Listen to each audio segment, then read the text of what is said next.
di dalam Alkitab oleh tangan manusia sehingga Yesus dipaksa menjadi Tuhan. Ini Alkitab sendiri ya yang bilang, bukan saya. Mari kita lihat ayat mana sih yang diubah sehingga Yesus dipaksa menjadi Tuhan, yaitu di Yohanes 13:13. Kamu menyebut aku guru dan Tuhan, dan katamu itu tepat sebab memang akulah guru dan Tuhan. Nah ini dia guys, 4 huruf yang diubah. Kamu menyebut aku guru dan Tuhan. Padahal Yesus tidak pernah mengaku dirinya Tuhan guys. Mari kita lihat di Alkitab terbitan tahun 1969 ya guys. Di situ Yesus mengaku dirinya Tuan. Bukan Tuhan ya guys, tapi Tuan, T-U-A-N. Oke guys, hati-hati ya guys, mulut kalian akan dituntut oleh Yesus atau Nabi Isa karena dia tidak pernah mengaku dirinya Tuhan. Justru kalianlah yang mengubah ayatnya seolah-olah Yesus mengaku dirinya. Haleluya, salam jumpa kembali dengan saya di hari yang diberkati ini. Saudara-saudara yang terkasih, akhir-akhir ini setan itu bekerja keras untuk menghalangi orang-orang supaya tidak percaya bahwa di dalam nama Yesus itu ada kehidupan yang kekal. Baru saja kita menyaksikan sebuah rekaman video. Orang ini berusaha mencari bukti-bukti dari tempo dulu untuk membuktikan bahwa Yesus itu bukan Tuhan, tapi seorang Tuhan.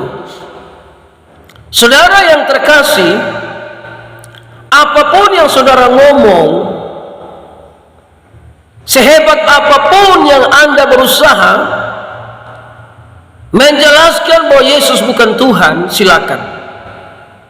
Namun satu hal yang perlu saudara tahu, Yesus itu terbukti bangkit dari kematian. Ini masalahnya. Tidak ada satu bangsa di dunia pun yang bisa membatalkan bahwa kebangkitan Yesus itu bohong. Tidak ada saudara, sampai sudah ribuan tahun ini, sudah tahun 2024 ini, tidak ada satu teknologi yang canggih di dunia yang bisa membuktikan bahwa kebangkitan Yesus itu tidak benar. Tapi justru kebangkitan Yesus itu terbukti sampai hari ini. Dia hidup. Makanya waktu dia mati, dia bangkit. Dia menampakkan diri kepada murid-muridnya.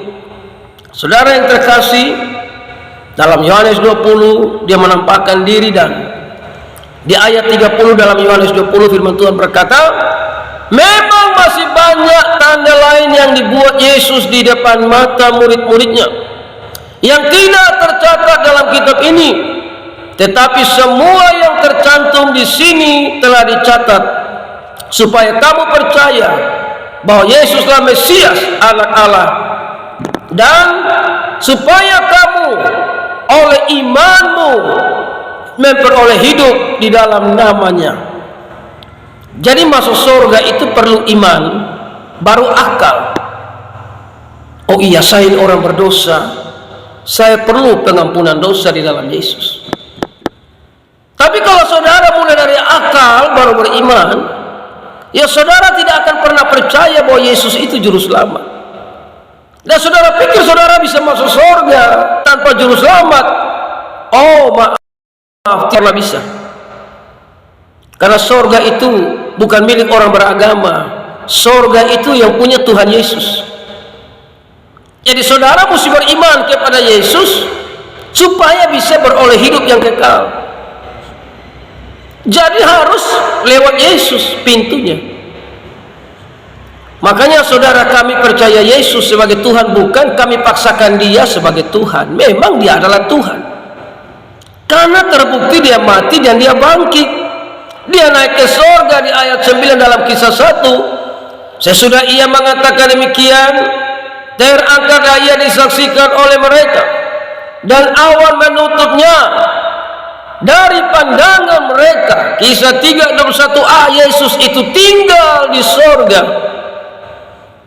Sehingga dalam ayat yang ke-10 ketika mereka sedang menatap ke langit, waktu ia naik itu tiba-tiba berdirilah dua orang yang berpakaian putih dekat mereka dan berkata kepada mereka, "Hai orang-orang Galilea, mengapa kamu berdiri melihat ke langit?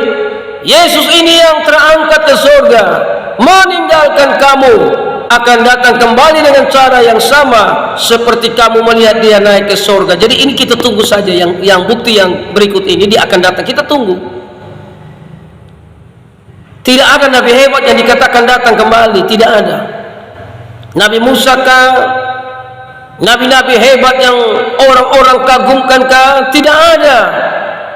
Justru Alkitab bilang Yesus yang naik ke surga akan datang kembali dengan cara. Nah, ini yang kita tunggu sekarang untuk membuktikan kepada dunia bahwa Yesus Kristus benar-benar adalah Tuhan. Tapi jangan tunggu dia datang kembali, saudara, terlambat. Saudara akan menyesal. Tapi mari, pintu anugerah masih terbuka. Percaya dia adalah Tuhan dan Juru Selamat. Karena malaikat berkata dia adalah Tuhan dan Juru Selamat dunia, namanya Yesus Kristus.